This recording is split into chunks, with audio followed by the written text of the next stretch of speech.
What's going on, Bengals fans? Stone Shields on hand for another edition of Bengals Breakdown. And coming up on today's show, we're going to be talking Mel Kiper Jr. We're going to be talking Daniel Jeremiah. They recently have put out new round one mocks after the NFL Combine. We're going to be breaking down who they have Cincinnati picking at that number 17 overall selection.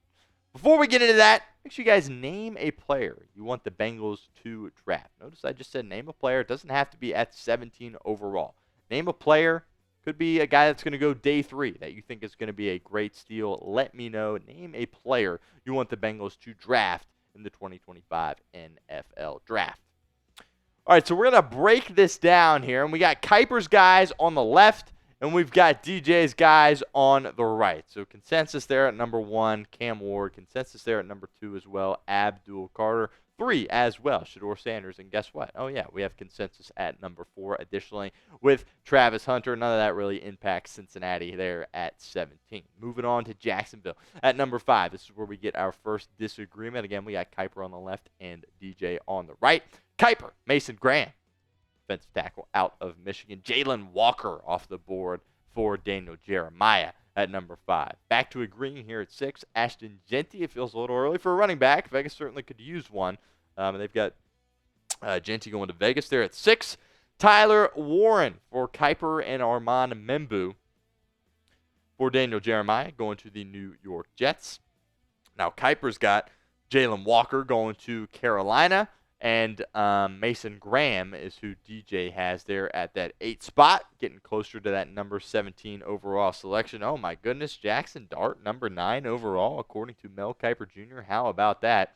Not exactly sure that would be a great pick by New Orleans, but regardless, Jahad Campbell going number 9 there for DJ. Chicago, Michael Williams and Will Campbell, respectively, for those two guys. Armand Membu still on the board for Mel Kiper. He mocks him to the 49ers. Jedi Barron going to the San Francisco 49ers in DJ. Now we get to Dallas at 12. Amarian Hampton for Kiper and Matthew Golden for the Dallas Cowboys. Keep in mind, all these guys that are going off the board, there's a lot of guys that we just talked about there that we would love to have here in Cincinnati, but according to Mel Kiper Jr. and Daniel Jeremiah, they will be unavailable. There goes Malachi Starks, another name we all like as well, from DJ. Will Campbell getting Kiper getting Will Campbell there at 13 for Miami. Colston Loveland and Tyler Warren off the board now for these two guys. Mike Green and Will Johnson off the board. Mike Green off the board for Kiper. Johnson off for DJ. And then Johnson then goes from Kiper at 16 to Arizona. And Gray Zabel, how about that, 16 overall. He's fighting his way into these round 1 mocks now. And kind of interesting that DJ's got him going 16 before Cincinnati picks. Okay, break down the top 5, in my opinion, guys that are available in Mel Kiper's mock draft. Again, we're kind of doing these here at the same time on today's show. Shemar Stewart, Jahad Campbell, Jahdae Barron, Malachi Starks, James Pierce Jr., all guys that I could see potentially going to suit up for the Cincinnati Bengals. Let's take a look at Daniel Jeremiah. The top 5 that he had still on his board there for 17. The Bengals picking there. Michael Williams, Shemar Stewart, Nick Amanwori, Mike Green, and Maxwell Harrison. So plenty of good players available in both of these mock drafts for Cincinnati to take at 17. So in these scenarios, breaking down all the guys that are gone and all the guys that, in my opinion, are the best available for both of them. You don't necessarily have to pick a guy that I had as one of the top 5 best available for both, but let me know at the pinned comment. Who would you take in round 1 in these scenarios? Get a name for us down in the comments of today's show. All right, here we go. The great reveal. This is what we've got here. Mel Kiper Jr. has Cincinnati taking Shemar Stewart, edge rusher out of Texas A&M. Daniel Jeremiah also has Cincinnati taking an edge rusher, but this one is Mike Green out of Marshall. Let's start with Mel Kiper, and let's start with Shemar Stewart. Shemar Stewart is quite interesting. There are some people that believe that he is going to go in the top 10. Some people even think he's going to go in the top 6 or 7. And then there's some people that say he could be available for you at the end of the first round. He might be available in the second round as well. He is the traits guy right, that people talk about. What he's able to do from an athletic perspective is pretty freakish, and people at the Combine absolutely were raving about it. Let's take a look at what Mel Kiper Jr. had to say about Shemar Stewart perhaps landing in Cincinnati. I think this is pretty good analysis here from Mel. He said, Stewart is one of my LTP guys in the class. He looks the part. His physical traits, as we saw at the Combine, will get the interest of teams seeking pass rushers. He leaped 40 inches in the vertical jump and ran a 4.59 second 40. But will the traits translate into production in the pros? His 4.5 sacks over 3 college seasons are unexpected from a player of his talent. If he puts it all together, though, Stewart has the upside to become a double-digit sack guy. Double-digit sacks sound pretty good in Cincinnati right now. Bengals have been active in keeping their own this month, inking wide receivers Jamar Chase and T. Higgins to big deals and re-signing defensive tackle B.J. Hill. But they haven't yet extended Trey Hendrickson, and losing him, he did request a trade, would be devastating for one of the league's most underwhelming defenses. Hendrickson had 17.5 of the team's 36 sacks last season. Stewart could help give the Bengals another pass rush contributor or help fill the void if Hendrickson does end up elsewhere. I thought that was really, really good analysis from Mel Kiper, really breaking that down, what Shemar Stewart could potentially offer the Cincinnati Bengals football team. What's your one-word reaction to Kiper's comments? Let me know in the comments right now.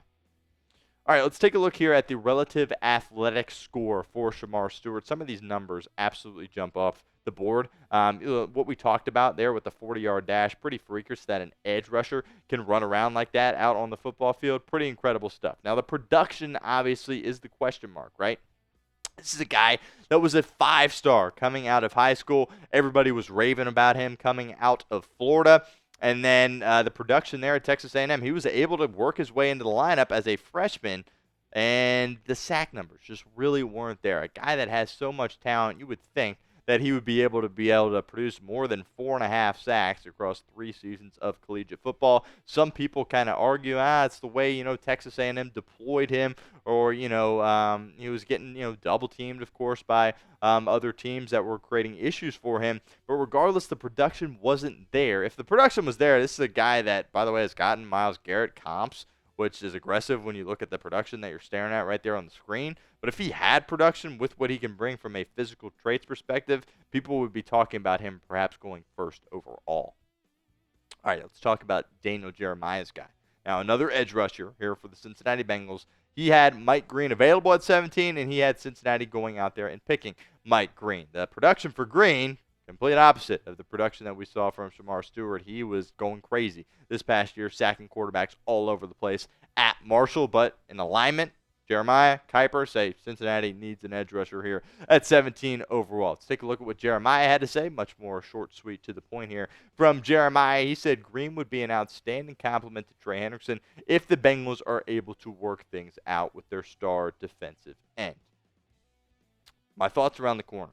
But we've got you covered here all offseason long. We've got NFL draft coverage for you as well. Don't miss out. Hit that sub button for me, youtube.com/BengalsTV. Kind of what I was alluding to here. Look at these numbers from this past season. 13 games played over at Marshall, 17 sacks, 59 pressures. My goodness, ripping the football away, had a couple of forced fumbles as well. He was all over the field for Marshall and was clearly their best player. Now, he was at Virginia, and we'll touch on to what exactly happened there. And then he didn't play at all in 2022. So that certainly is kind of an unorthodox route to the NFL, but these past 2 years at Marshall, he really, really has balled out, especially in 2024, kind of where he peaked there and really burst onto the scene as a guy that was going to be probably a lock to be a first-round draft pick. Now, let me know, who would you draft between these two guys, Shemar Stewart or Mike Green? Type SS for Shemar Stewart or MG for Mike Green. Let me know in the comments of today's show. All right, now for my comments. I'll be honest with you. Neither one of these guys gets me super fired up, to be completely honest with you. I don't really have a strong opinion here in terms of whether or not I would go with Shemar Stewart or whether or not I would go with Mike Green. Now, if you force me to pick, I'm going to go with Shemar Stewart. Why? A couple of reasons. The traits are very intriguing. I have said here that I'm looking for a guy to come in here and produce immediately, and that doesn't align with Shemar Stewart, especially, considering the production that he had, or lack of production that he had at Texas A&M. But I'll be transparent here. It's the off-the-field stuff. with Mike Green. Won't go in too much detail here, but he was accused of sexual assault in high school, and then he was accused of it again at Virginia, and that allegedly is what he said at the combine caused him to leave from Virginia. And then he sits out a whole season, and then plays 2 incredible seasons for Marshall. Now he hasn't been charged with anything, so gotta make that very clear. Hasn't been charged. And he did come out and address this right away at the NFL Combine, and I do commend him for that, to go out there and kind of, not run from it and just address it right away. But Cincinnati cannot afford to take a guy that has these kinds of issues. They did it with Jermaine Burton. Obviously, that wasn't a first-round pick, but they need a guy that's going to be coming in, be professional, be someone that can rely on the field and off the field as well, and can be somebody that's good in the community as well. There's red flags all over the place when you're talking about a guy like Mike Green, and it's kind of splitting hairs when you're talking about who you would take, right? I'm not saying, Shemar Stewart's definitely way better. No, it's kind of a toss-up in my opinion, but you don't have the off-the-field stuff with Shemar Stewart, so that's kind of why I am landing on him. Also, look at safety, right? Edge rusher certainly is a need for you. Obviously, we all understand that. But if you're sitting there in a spot and you go, well, Jalen Walker's gone, Abdul Carter's obviously also gone. Let's say Shemar Stewart and Mike Green are gone. You don't necessarily need to force and take another safety that you don't necessarily, or take another edge rusher that you don't necessarily love. Look at safety. See if Nick Amon-Warrior or a guy like Malachi Starks is available, because in these mock drafts, Starks was available for Kiper and Amon-Warrior was available for Jeremiah. So in that situation, I think you would definitely consider taking a safety there at 17 overall.